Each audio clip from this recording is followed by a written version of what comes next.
The largest military drills in Taiwan's history are about to begin. Some of the most sophisticated weaponry from the Air Force, Navy and Army will be tested during the 39th annual exercises. Our Asia correspondent Brent O'Halloran joins us live from Taipei. Brent, what's the focus of these drills?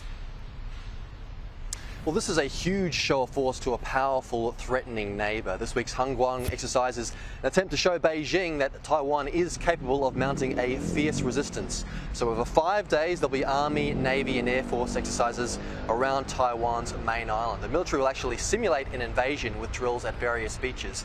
And for the first time, Taiwan's international airport will be used in the annual exercises as pilots practice using civilian airways in case military bases are destroyed. So we expect to see some of the expensive new anti-ship missile systems being tested later this week also. Taiwan recently increased the length of its conscription period and boosted the military budget by around 15% due to perceived growing threat from China. Now, the CIA director, he recently spoke about that threat and whether Beijing may be reconsidering its plans. President Xi and the PLA, the People's Liberation Army leadership, have doubts about whether they could pull off a successful, full-scale invasion of Taiwan at acceptable cost to them. And I think, no foreign leader, I think, has paid more careful attention to Putin's experience in Ukraine than President Xi has as he thinks about Taiwan. And I think that's probably reinforced some of those doubts, too. A few things to note about the context in which these drills are taking place. There's been an uptick in Chinese military activity near Taiwan.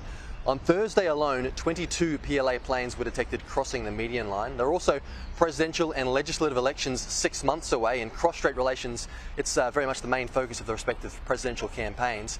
And finally, there have been several recent scandals related to Taiwan's military, including allegations of Chinese spy infiltrations and that body armour for soldiers is ineffective against the bullets used by the PLA. So all that makes this year's annual Hangguang exercises particularly significant, Laura.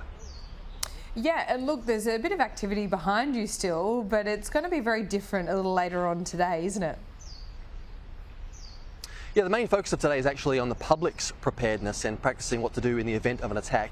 Air raid drills are being held in several cities, including here in the capital. So at 2:30 p.m. local time, sirens will sound and this park and the streets behind me will clear. Residents will be told to stay indoors and go to shelters if they wish.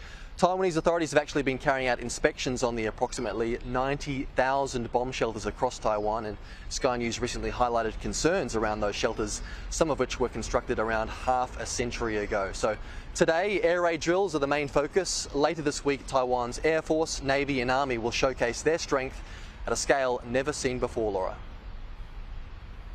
Brent, thanks so much for that. We'll check in with you soon.